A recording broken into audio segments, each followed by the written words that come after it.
Muy buenas a todos, ¿cómo estamos? Episodio 6 ya de este fantástico podcast. Nos han llegado felicitaciones, nos ha llegado muchísimas ganas de seguir escuchándoos y qué menos que antes de irnos de vacaciones, ya con la cabeza despejada, con los asuntos ordenados, tratar de ordenar un poco más esta realidad empresarial frenética.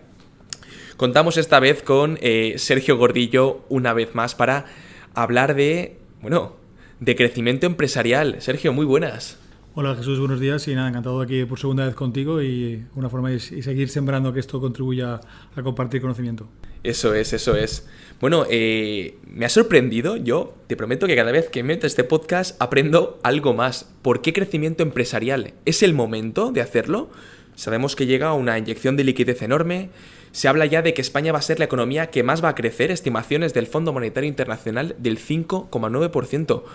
Pero, bueno, ¿conoces tú mejor que yo este contexto en el que partimos, esta realidad empresarial española? Estos fondos europeos que nos llegan, ¿cómo se van a capitalizar? Si tenemos realmente estructura, empresas para poder aprovecharlos de manera óptima. Cuéntanos, ¿es el momento de hablar de crecer? Bueno, después de un año pasado muy convulso, en el cual al principio sí que hubo un planteamiento segundo trimestre, sobre todo, de afectación de la demanda y de valoración de la demanda, y que tuvo impactos en el volumen del negocio de las empresas, en algunos más, otros menos, y poco a poco esa actividad se ha ido racionalizando y encontrándose incluso el último trimestre del pasado ejercicio con crecimiento y este año también un cierto margen de crecimiento de forma generalizada en bastantes compañías, ¿no? Quizás sectores todavía como el turismo o servicios todavía sufriendo hasta que esto se recupere, pero habiendo un marco de volver a ciertas tasas del 2019, ¿no?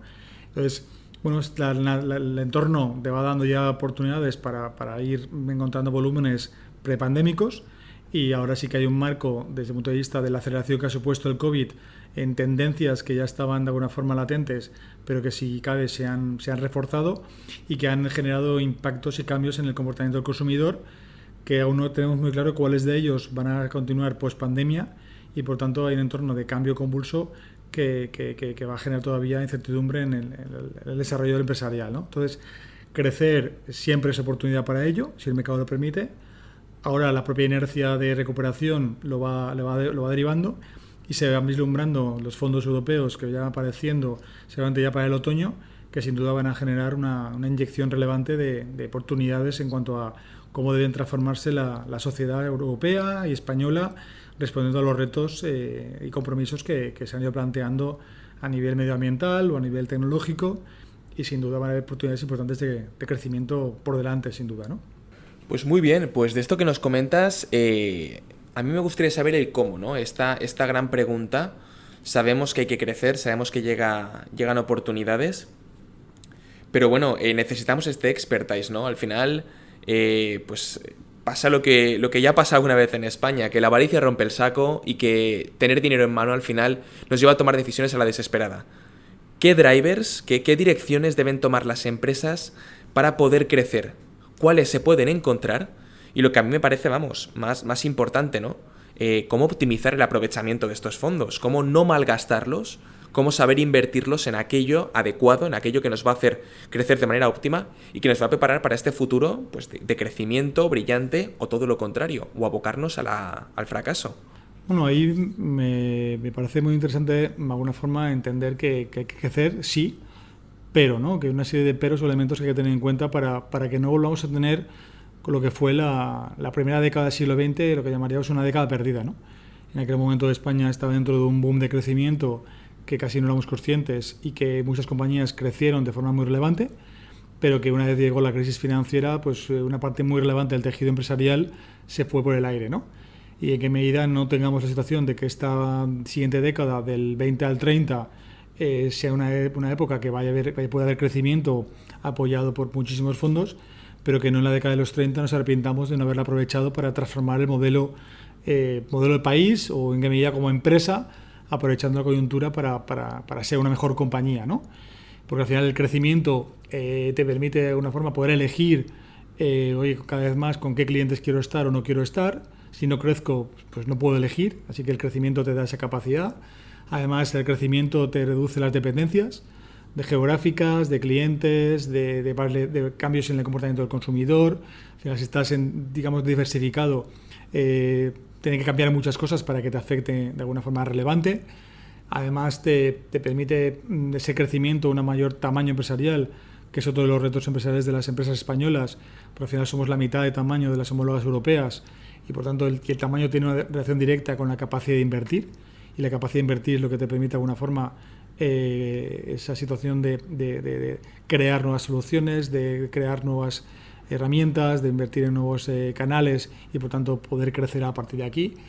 Y además ese crecimiento te da la capacidad también de tener mayor interacción con el entorno y por tanto tener más puntos de conocimiento de lo que está pasando fuera de ti, y en este caso tan convulso, de contexto tan cambiante, creo que cuantos más boyas o cuantas más informaciones tengamos del entorno diverso, porque estemos en más lugares, mejor preparados tenemos para poder responder mejor al entorno, ¿no? ¿Qué nos encontramos? Que en este entorno de oportunidades, bueno, que hay un cambio de contexto empresarial relevante. Hablamos de digitalización, hablamos de cambio de modelo energético, hablamos de sustentabilidad. Eso sin duda va a generar oportunidades a medio o largo plazo, pero creo que hay que elegir bien con quiénes vamos a unirnos, ¿no? Qué canales o qué clientes o qué segmentos son los que van a ser ganadores de este proceso, y elegir muy bien con quiénes vamos a trabajar, que pensemos que van a ser realmente los ganadores de este cambio, ¿no? Y además manejando que el crecimiento básicamente tiene 4 palancas principales, ¿no? Geográficamente, cómo me expando geográficamente, cómo amplío o incorporo nuevos productos o servicios en mi gama, en qué medida soy capaz de abrirme a nuevos segmentos de clientes, nuevas categorías de clientes, y luego un entorno, digamos casi de omnicanalidad, en el cual tengo que mantener una coherencia en mi comercial, en mi punto de venta, en online. O sea, al final es un entorno de estas 4 palancas geográficas, cliente, producto, canal, que como no lo gestione bien, puedo meter muchísima complejidad en el sistema y por tanto ser menos rentable, ¿no?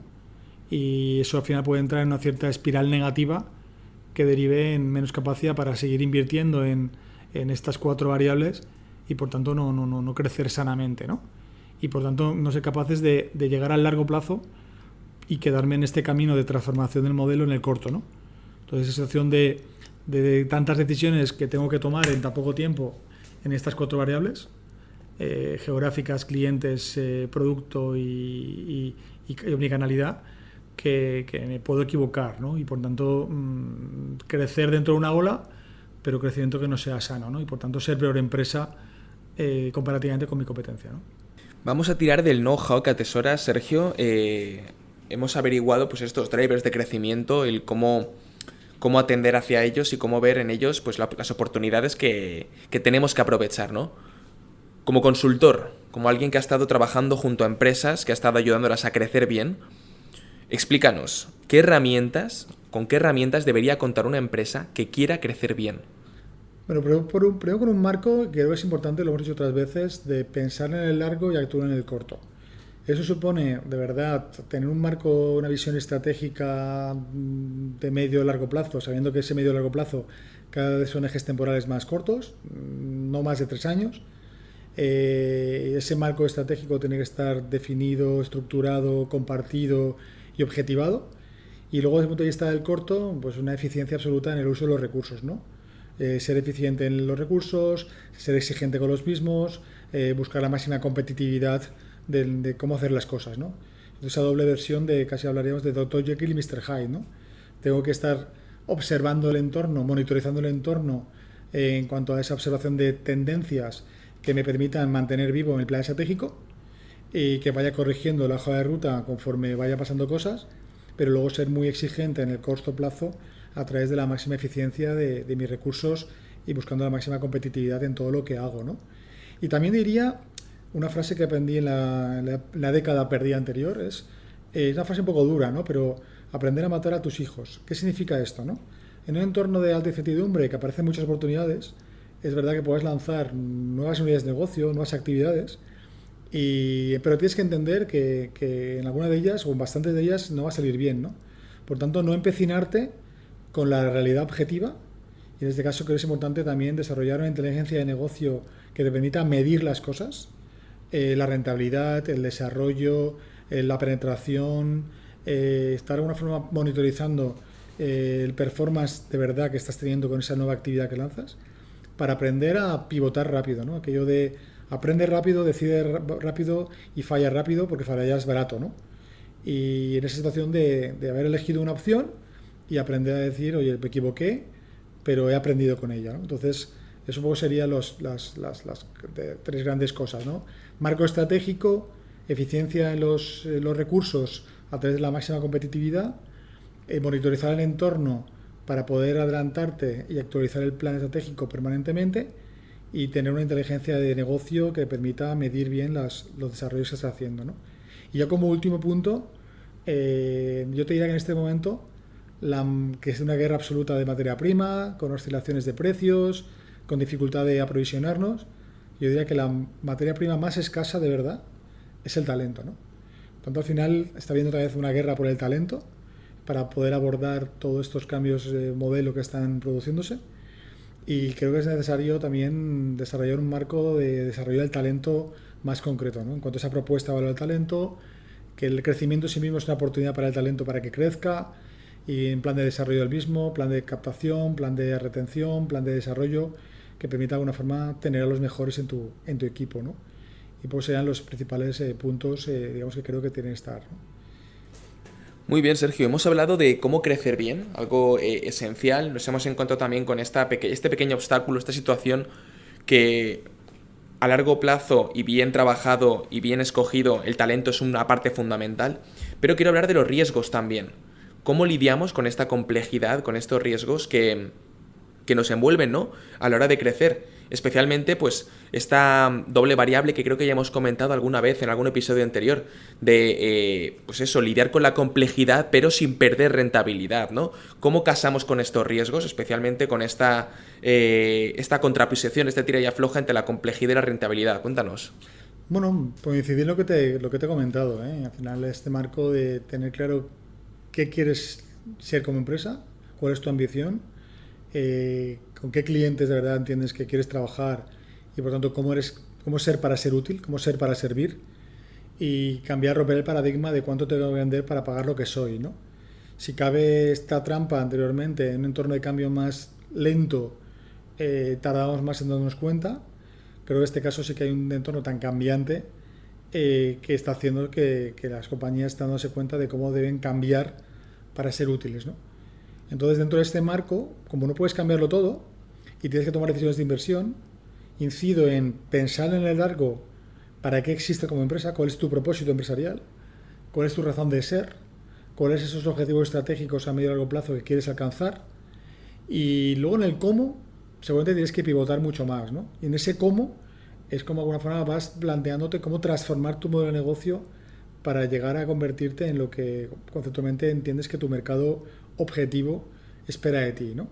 Y estar pivotando entre esa visión a largo plazo, que es razonablemente estable, tu propósito empresarial no cambia, pero sí que vas pivotando, aprendiendo en el cómo hacer las cosas, ¿no? Y en ese cómo vas de alguna forma redefiniendo tu modelo de negocio, redefiniendo tu estructura organizativa, redefiniendo tu forma de trabajar, ¿no? Y ahí sí que un elemento que antes no he comentado y me parece muy relevante, si acaso incrementando mucho más la transversalidad en las empresas, ¿no? Y para pivotar rápido necesitas que lo que pasa fuera se traslade más rápidamente internamente en la empresa, y que haya un replanteamiento del uso de recursos cada vez más rápidamente, ¿no? Nos está ocurriendo ya desde hace un año más o menos la necesidad de poner en marcha proyectos que hacen referencia a planificación de la demanda, o si me apuras, a todo lo que sería la gestión de lo que llamamos SOP, ¿no? Sales and Operations Planning, ¿no? Cómo acercar posiciones de la actividad comercial con la actividad operacional. Son dos mundos que en el pasado no se han llevado razonablemente bien. Es aquello de que los clientes venden lo que la fábrica no fabrica, y los fábrica quiere que los comerciales vendan lo que sé fabricar, ¿no? Pues en este momento el mercado es el que es, y hay que, en ese proceso de aprendizaje permanente de dónde hay oportunidades, cómo las capturo, y por tanto cómo, en función de mis capacidades fabriles, productivas y procesos, qué puedo hacer para servirlas, ¿no? Entonces, ese proceso de transversalidad, de comunicación entre departamentos, ¿no? Y desarrollar o desplegar herramientas de SOP para que ambos mundos utilicen la misma información, que se incrementen los canales de comunicación y que ambas partes tengan objetivos compartidos, ¿no? Porque al final es lo que permitirá que podamos ir pivotando y cambiando en el modelo de negocio acorde a lo que el mercado plantea o pone encima de la mesa, ¿no? Yo ya hace tiempo atrás que ya hablaba, hay un libro interesante de estrategia que hace referencia a los océanos azules. Yo ya antes de la pandemia hablaba de los charcos azules, pues si cabe más todavía, ¿no? Ahora hablamos de charcos, o puedo hablar de charcos, porque es una incipiente oportunidad que aún no tienes muy claro cómo va a ser grande ese océano y tienes que lanzarte para de alguna forma ver si hay agua de verdad o no va a haberla, ¿no? Y eso supone oficio y sensibilidad comercial, pero con datos y con números que permitan medir que ese charco se va convirtiendo en un lago, y también capacidad de conectar las operaciones, los procesos, para servir rápidamente a esa oportunidad, y si es un lago, capturarla rápidamente, y si no es un lago, pues de alguna forma ser capaz de reestructurarte para adecuar tus recursos a otras actividades, ¿no? Con lo cual ese camino de SOP creo que de alguna forma tiene que permitir incrementar la transversalidad y la comunicación entre ventas y operaciones, ¿no? Quiero aprovechar esto que has comentado ahora que lo mencionas, este SIOP, este Sales and Operations Planification, para aterrizarlo en un caso concreto que hayáis vivido, ¿no? Especialmente pues porque creo que es relevante, ¿no? Entender cómo en las empresas, en el día a día, especialmente pues ahora con todo el tema del COVID, les ha ayudado esta comunicación, esta conexión entre comerciales, perdón, y operaciones. Y cómo fue, pues, ¿no? Un poco la resolución que tuvisteis, ¿no? ¿De qué casos nos puedes hablar que hayáis trabajado directamente dentro de la casa de Improven, en el que hayáis tenido que utilizar esta herramienta? ¿Y por qué crees que es relevante, ¿no? Especialmente ahora, pues eso, con este contexto en el que nos estamos jugando el cuello ante tanto cambio, tanta incertidumbre y ante esta inyección. ¿Cómo crees que puede ayudar esta planificación de las operaciones y esta conexión entre departamentos de transversalidad para pues eso, ayudar a las empresas a optimizarse, ¿no? A ser mejores y a evitar esta temida reestructuración que esperemos que no llegue nunca?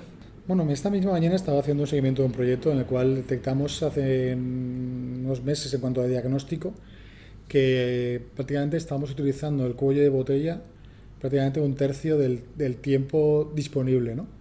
Era una tipología de maquinaria que finalmente en cuanto a las horas totales disponibles y las horas que se utilizaba, prácticamente pues vimos que era un tercio cuando lo medimos, ¿no? Y estuvimos entendiendo por qué perdíamos prácticamente 2/3 de la capacidad productiva de lo que era el cuello de botella para atender al mercado, ¿no? Primero que ese tercio sorprendió a la gestión, a la gestora, a la empresa, porque no eran conscientes de estar limitados a un tercio el uso de ese elemento que era crítico en su crecimiento, ¿no? Y vimos que había dos elementos, ¿no?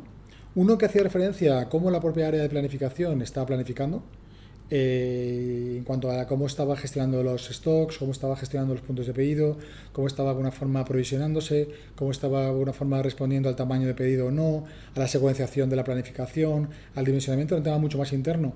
Y vimos ciertas oportunidades de mejora dentro de la propia departamento. Pero también de alguna forma empezamos a interaccionar con la parte de ventas, ¿no? Y empezamos a hablar con la parte de ventas de cómo esa información estaba llegando al sistema, ¿no? Y vimos que, por un lado, la información que veía operaciones y que veía ventas eran distintos, cada uno tenía sus informes de gestión, y que la secuencia o la frecuencia bajo la cual la actividad comercial se transfería a las operaciones era razonablemente desestructurada, y además que la información o los pedidos del cliente no tenían una estructura ordenada, ¿no? ¿Eso qué hacía? Que el ruido que per se ya existe en el mercado con toda la variabilidad que tenemos se incrementaba porque la forma de incorporar la información de los pedidos de los clientes no tenía secuencias del todo ordenadas, ¿no? En cuanto a que había pedidos que se introducían fuera de plazos, que había pedidos que se introducían fuera de los parámetros de una forma que podían ser estándares para reducir errores o reducir correcciones, y en qué medida incluso había clientes o comerciales que no informaban o reportaban en cuanto a ofertas, en cuanto a pedidos, en cuanto a relación comercial en el tiempo y forma para que esa información tuviera en cuenta en la parte de planificación, ¿no? Entonces, esa situación de ruido de mercado con alta variabilidad, más el ruido de la, digamos, gestión comercial, más las ineficiencias propias de cómo estaban planificándose, eso hacía que, digamos, de forma exponencial, esto no era 1 más 1 más 1, ¿no? No era 2 más 2 más 2 que da 6, es 2 por 2 por 2, que es un número, digamos, una forma que da exponencialmente mayor. Entonces, te das cuenta que este ruido en el sistema no ordenado genera, pues eso, que al final el cuello de botella se utilizase un tercio de su capacidad, ¿no? Lo hemos ido ordenando esto, trabajando con comercial, trabajando con operaciones, trabajando con herramientas útiles y únicas para ambos, trabajando la frecuencia de interacciones, trabajando la información de cómo uno la trabaja, otro la presenta, y ya prácticamente que pasemos a utilizar a dos tercios del tiempo útil de este cuello de botella, ¿no? Esto ha reducido los costes, ha mejorado el nivel de servicio y ha permitido incluso capacitar para poder vender más a los comerciales cuando pensaban que no podían vender porque el nivel de servicio era malo, ¿no? Y eso de alguna forma ha permitido romper paradigmas internos y entender que realmente había capacidad de crecer y que las limitaciones eran mucho más internas que externas, ¿no? Esto parece un ejemplo muy vivo de estos días, que esta mañana repasaba, de cómo hay que cambiar forma de trabajar, hay que cambiar herramientas, hay que cambiar culturas y también cómo hay que cambiar, digamos, compartir objetivos de un área con la otra para poder sacar el máximo provecho a los recursos que tenemos sin tener que invertir muchas veces más. Ni meter más turnos, ni tener que meter una segunda máquina, sino racionalmente trabajar para optimizar el uso de los recursos, ¿no? Y eso es un caso concreto que hemos vivido recientemente y que creo que es un ejemplo de cosas que se pueden hacer para crecer bien, ¿no? Pues sin duda, Sergio, creo que no puedo estar más de acuerdo contigo en esto que comentas, ¿no? Al final el cambio no es tanto externo, no es tanto de invertir más, no es tanto de poner más recursos sobre la mesa, sino todo lo contrario. Parece que el cambio tiene que venir de dentro, de cambio de paradigmas, de transformarse al tiempo, ¿no?, que se transforma nuestro entorno y de ser ágiles en este cambio.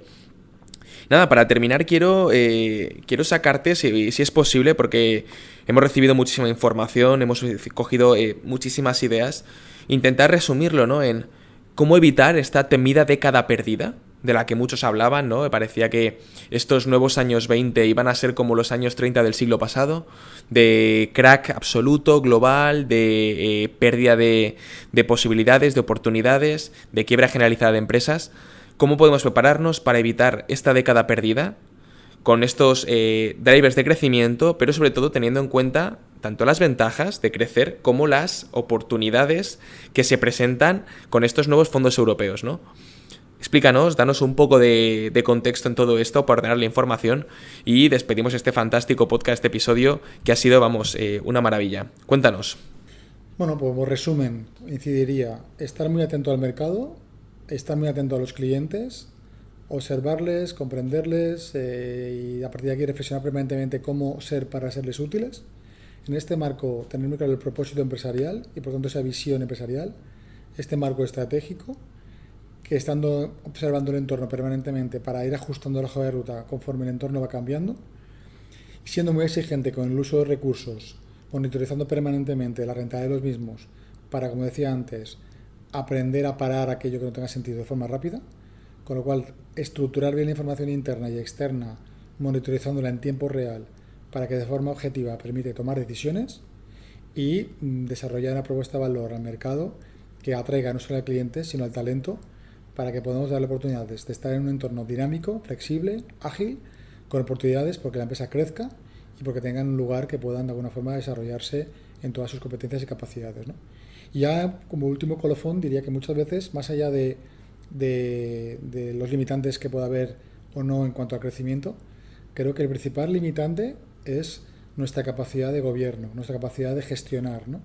En qué medida tenemos que ir aprendiendo a desarrollar modelos de gestión y de gobierno más descentralizados, en el cual les permitamos que el talento bueno crezca y por tanto asuma responsabilidad y que creceremos tanto como seamos capaces de montar un modelo de gestión y de gobierno que permita al talento crecer y desarrollarse y por tanto que no dependa de mis 24 horas, de mis 7 días a la semana o de mis 365 días al año. Muchas veces la propia propiedad o el director general es el limitante de crecimiento que necesita controlar y supervisar todo lo que ocurre en su compañía.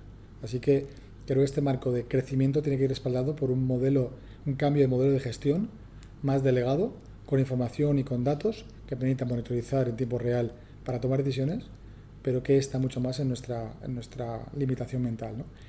Y que al final de toda esta situación seamos mejor empresa y seamos mejor sociedad, sabiendo que ahora puede haber un ciclo interesante porque hay fondos, cuando se acaben, que la resaca nos pueda pillar en mejor posición que la competencia, más diversificado, más innovado, en más mercados, con mejor talento, para cuando haya que ajustarse, tomar decisiones lo antes posible para volver a hacernos más pequeños cuando toque y, por tanto, capear los siguientes temporales que sin duda ocurrirán, ¿no?